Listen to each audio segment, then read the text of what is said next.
오늘 사사기 정말 마지막 날이네요. 사사기 21장 16절에서 25절 말씀을 저와 한 절씩 교독하시겠습니다. 회중의 장로들이 이르되 베냐민의 여인이 다 멸절되었으니 이제 그 남은 자들에게 어떻게 하여야 아내를 얻게 할까 하고, 또 이르되 베냐민 중 도망하여 살아남은 자에게 땅이 기업이 있어야 하리니 그리하면 이스라엘 중에 한 지파가 사라짐이 없으리라. 그러나 우리가 우리의 딸을 그들의 아내로 주지 못하리니 이는 이스라엘 자손이 맹세하여 이르기를 딸을 베냐민에게 아내로 주는 자는 저주를 받으리라 하였음이로다 하니라.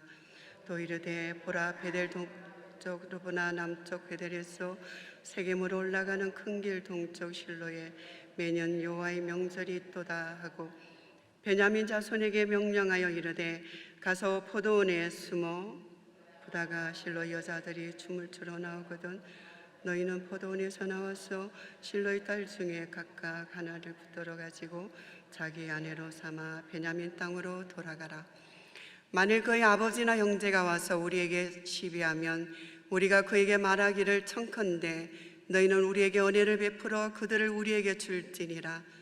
이는 우리가 전쟁할 때에 각 사람을 위하여 그의 아내를 얻어주지 못하였고 너희가 자의로 그들에게 준 것이 아니니 너희에게 죄가 없을 것임이니라 하겠노라 하매, 베냐민 자손이 그같이 행하여 춤추는 여자들 중에서 자기들의 숫자대로 붙들어 아내로 삼아 자기 기업에 돌아가서 성읍들을 건축하고 거기에 상주하였더라. 그때 이스라엘 자손이 그곳에서 각기 자기의 지파 자기의 가족에게로 돌아갔으니 곧 각기 그곳에서 나와서 자기의 기업으로 돌아갔더라.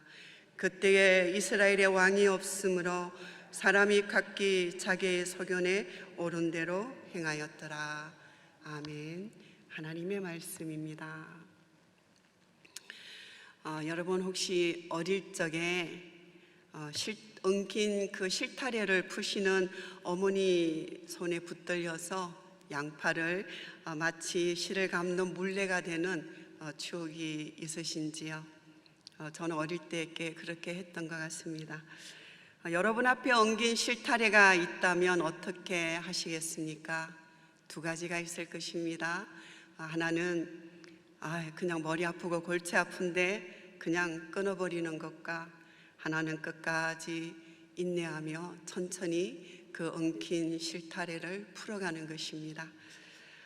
여러분, 어려운 문제 그리고 꼬인 문제를 푼다고 할 때 비유로 실타래를 푼다, 또 아니면 실마리가 잡혔다, 그렇게 말합니다. 실타래에는 실마리가 있지요. 실마리는 엉킨 실타래에서 붙잡고 실을 풀어나갈 실의 첫 머리가 시작이 되는 지점입니다. 세상 만사가 꼬이면 마치 실타래처럼 풀어내기가 정말 힘듭니다. 어떤 사건이나 인간관계에도 꼬인다 싶으면 마치 엉킨 실타래 같기도 합니다. 그렇지만 아무리 꼬인 문제라도 최초의 시작이 있기 때문에 푸는 해법은 거기서부터 출발하면 슬슬 풀려나가는 것이지요. 문제를 풀 때는 한꺼번에 전체를 해결하려 하지 말고 핵심 원인을 찾아야 할 것입니다. 마치 수학 문제를 풀었는데 답이 아니면 처음부터 돌아가서 천천히 내가 이때에 어느 공식을 사용하였는가, 기본 공식이 무엇이 잘못 적용되었는지를 살피는 것과 같은 것입니다. 오늘 사사기 시대 일파만파 에피소드 마지막 날입니다. 이스라엘 총회와 베냐민과의 전쟁이 끝난 후에 이스라엘 사람들은 미스바에 다 모였습니다. 그리고 그들의 딸을 베냐민 지파 사람들에게 절대 아내로 주지 않겠다고 맹세합니다. 그러나 베냐민 사람 600명은 광야로 도망하여서 림몬 바위에서 4개월을 숨어 지내게 됩니다. 전대미문의 사건으로 동족 간의 전쟁을 끝난 후에 이스라엘 자손들이 정신을 차리고 보니까요, 이스라엘 12지파, 이스라엘 12형제 중에서 한 지파가 없어지는 그런 상황을 보게 된 것이지요. 이스라엘 지파 중에 한 지파가 빠지게 되자 백성들이 베냐민 지파를 위해서 뉘우칩니다. 그리고 야베스 길앗 주민 중에서 젊은 처녀 400명을 데리고 와서 베냐민 사람들에게 아내로 들여 기업을 보존하고자 합니다. 오늘 본문 16절의 말씀입니다. 회중의 장로들이 이르되 베냐민의 여인이 다 멸절되었으니 이제 그 남은 자들에게 어떻게 하여야 아내를 얻게 할까 하고, 이스라엘 총회에 중요한 의제가 생겼습니다. 어떻게 하면 베냐민 지파에게 아내를 얻게 해서 이 지파가 존속하게 될지 고민하면서 하나의 방편을 도모합니다. 이스라엘은 스스로에게 저주의 올무를 걸었지요. 누구도 자기의 딸을 베냐민 사람들에게 주지 않기로 결정하고 맹세했던 것입니다. 예수님은 맹세하지 말라 하시면서 그 이유로 우리의 연약함과 우리의 부족함을 들어 말씀하셨습니다. 우리는 머리카락 하나도 희고 긋게 할 수 없는 연약한 인생이기에 오직 우리는 옳다 옳다 아니라 아니라 하고 이에서 지나가는 것은 악으로부터 나는 것이라고 말씀하셨습니다. 22절 하반부에 보면 이스라엘 총회 지도자들이 하나의 제 문제를 언급하는 것이 나옵니다. 이스라엘 총회가 자기 딸들을 베냐민 사람들에게 주는 사람은 저주를 받으리라고 맹세한 바 있지만 그들 스스로가 자의로 주는 것이 아니라 빼앗긴다면 죄가 없을 것이라는 그들 나름대로의 합리적인 소견에 도달하고 말았습니다. 자, 이스라엘 백성들이 울며 금식하고 번제와 화목제를 드렸던 그 베델 땅에는 언약궤가 있었습니다. 언약궤 안에는 모세의 돌판 10계명이 들어 있었습니다. 그 돌판에는 도둑질하지 말라는 계명이 너무나 선명하게 새겨져서 그 안에 있었습니다.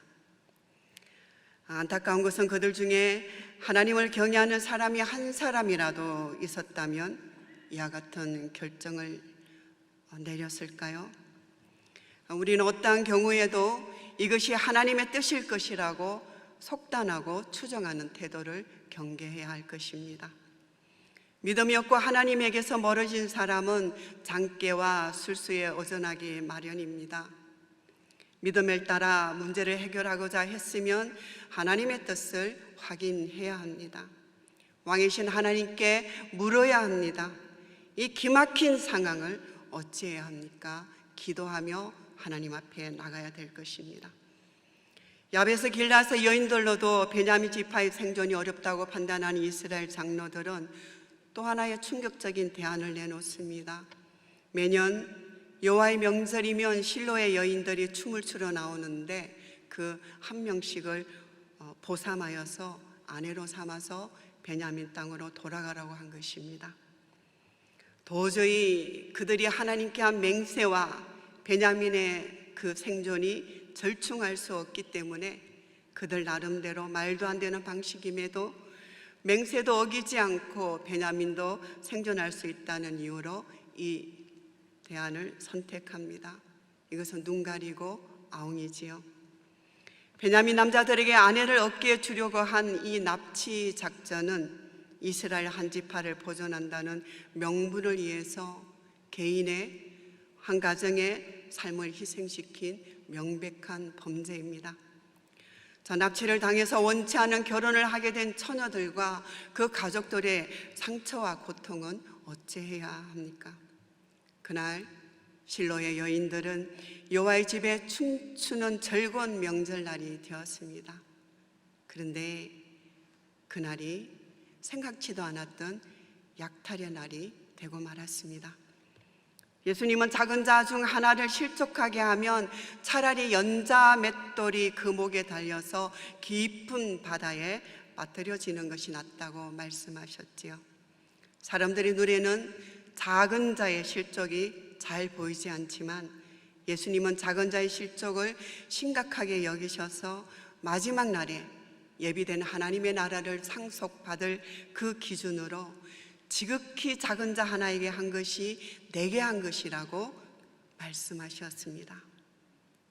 오늘 본문 23절 24절에 보면 남의 딸을 도둑질하라고 교사시킨 후 이스라엘 자손들은 태연히 자기의 기업, 자기의 지파, 자기의 가족에게로 돌아갔다고 기록되어 있습니다. 레위 제사장이 내어준 첩의 죽음으로 시작된 사건은 이스라엘 총회가 자기들의 것을 지키고자 해법으로 낸 실로 여인들의 약탈로 마무리되었습니다.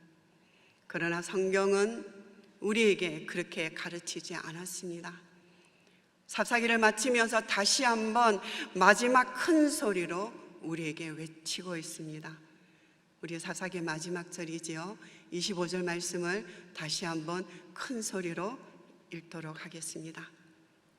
그때에 이스라엘의 왕이 없으므로 사람이 각기 자기 소견에 좋은 대로 행하였더라. 이 말씀을 다시 한번 묵상할 때에 마치 십자가에서 엘리 엘리 라마 사박다니 외쳤던 주님의 음성을 듣는 것과도 같았습니다. 어리석은 자는 그 마음에 이르기를 하나님이 없다고 합니다. 그들은 부패하고 행실이 가증하여서 선을 행하는 자가 없다고 시편이 밝히 말씀하셨습니다. 그렇다면 우리는 풀어야 하는 상황, 적대감으로 가득 찬 이 세상 어떻게 화해하고 품고 살아가야 합니까? 첫째는 회개합시다. 만물보다 거짓되고 부패한 것이 사람의 마음입니다. 날마다 얼굴을 깨끗이 세수하듯이 우리의 마음을 정결하게 씻으십시다. 매일 새벽기도 나오시는 분이라면, 또 매일 정한 자리에서 큐티하시는 분이라면, 큐티하지 않고는, 말씀을 펴서 읽지 않고는 외출을 못할 그런 시기가 있었을 것입니다. 그런데 지금은 얼마나 무뎌졌는지요. 처음 신앙으로 돌아가야 할 것입니다. 이와 같은 때에는 우리가 때를 따라 돕는 은혜를 얻기 위하여서 하나님의 은혜의 보좌 앞으로 신속히 달려나가야 할 것입니다.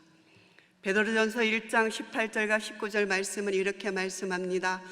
너희가 알거니와 너희 조상에 물려준 헛된 행실에서 대속함을 받은 것은 은이나 금같이 없어질 것으로 된 것이 아니요 오직 흠없고 점없는 어린 양 같은 그리스도의 보배로운 피로 된 것이니라.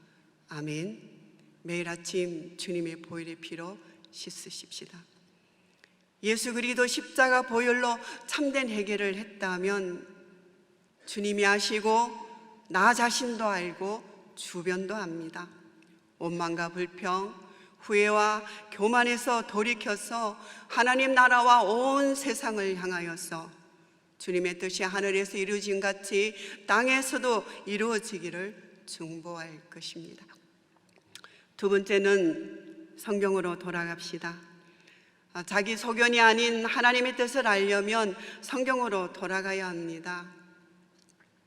성경은 사람의 책이 아니라 야훼 하나님이 우리들에게 주신 책이지요. 우리가 성경을 덮어두고 읽지 않는다고, 나는 성경을 모른다고 그렇게 말할지라도 하나님의 역사는 결탄코 멈추지 않습니다.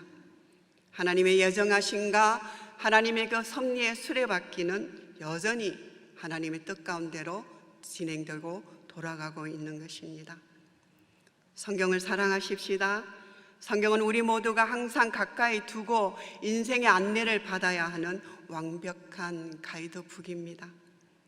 성경의 인내를 충실히 따르는 자는 온전하게 되며 하나님께 영광을 돌리게 됩니다. 저는 사사기 마지막 절을 마치면서 이사야서 34장 말씀과 디모데후서 3장 말씀을 여러분과 함께 읽겠습니다. 이사야서 34장 16절 말씀입니다. 너희는 여호와의 책에서 찾아 읽어보라. 이것들 가운데서 빠진 것이 하나도 없고 제짝이 없는 것이 없으리니 이는 여호와의 입이 이를 명하셨고 그의 영이 이것들을 모으셨음이니라. 디모데후서 3장 16절에서 17절 말씀 같이 읽겠습니다. 모든 성경은 하나님의 감동으로 된 것으로 교훈과 책망과 바르게 함과 의로 교육하기에 유익하니 이는 하나님의 사람으로 온전하게 하며 모든 선한 일을 행할 능력을 갖추게 하려 함이라. 아멘. 불완전하고 연약한 인간은 끊임없이 범죄합니다.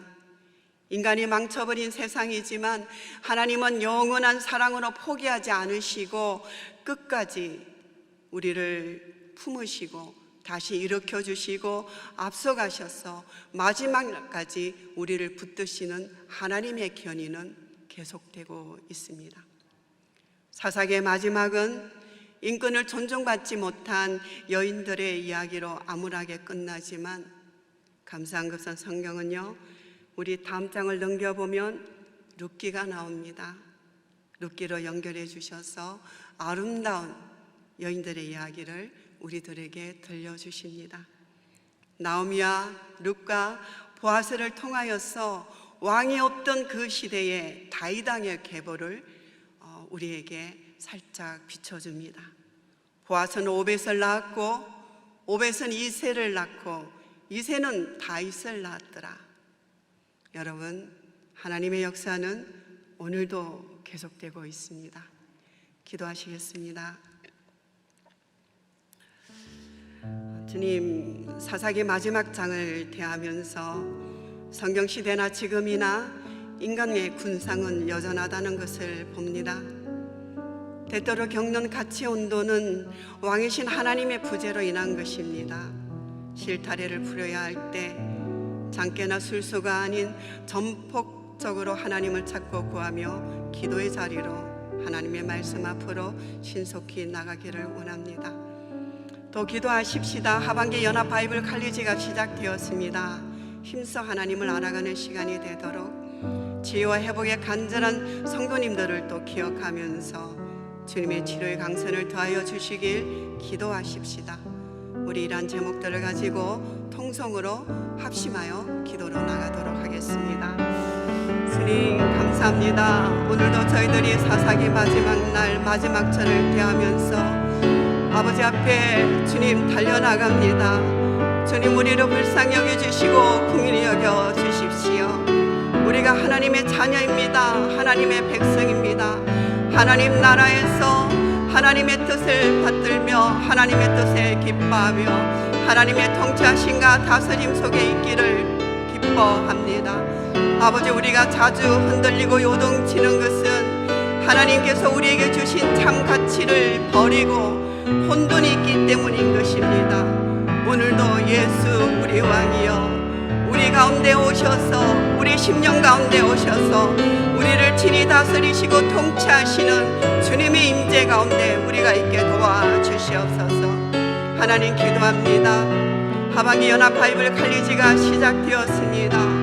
월요일부터 토요일까지 아버지 하나님, 교회 성전의 구석구석에서 수많은 아버지 주의 백성들이 모여서 하나님을 알아가고 있습니다. 아버지, 함께 동참하게 해주시고 함께 더불어서 이 아름다운 연합교회를 주의 말씀과 기도로 굳건히 세워나갈 수 있도록 우리들을 주님의 말씀 앞으로 불러주시옵소서. 이 아침에 치유와 회복이 간절한 성도님들을 기억하여 주십시오. 우리 송희반 집사님과 김정은 집사님, 주님 불쌍히 여겨주시고 긍휼히 여겨주시옵소서. 희미한 그들의 아버지 주님 의식 속에서도 하나님을 찬양하며 하나님을 찾으며 하나님의 은혜와 긍휼을 구하는 이 시간에 은혜를 베풀어 주시기를 원합니다. 주님 함께하여 주십시오. 치료의 강세를 타여 주시옵소서. 주님의 은혜 가운데 있게 도와주시옵소서. 아버지 감사합니다. 오늘 사사기 마지막 날 변함없이 월요일날 새벽 예배의 시간을 지키시며 주의 전으로 나오신 새벽의 성도님들을 특별히 기억하여 주시고 또 각자의 처소에서 온라인으로 하나님께 예배드리는 우리 모든 연합의 성도님들을 기억하여 주셔서 주님의 은혜의 장중에 붙들어 주시기를 원합니다. 주님 그리하여서 기뻐하시며 주님 함께 동행하시는 그 은혜 속에서 주님의 그 다스리심이, 주님의 그 통치하심이 얼마나 행복한지 날마다 기뻐하며 찬양하며 하나님께 영광 돌리는 우리들의 삶이 되게 도와 주시옵소서. 이제는 우리 주 예수 그리스도의 은혜와 하나님 아버지의 사랑하심과 성령님의 내주 교통 충만하심이 날마다 말씀을 펴서 하나님의 말씀의 빛 아래 참가치를 발견하여 주님의 임재 안에 살아가기를 소원하는 모든 주의 백성들 위해 영원히 함께 하시기를 간절히 축원합나이다. 아멘.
아멘.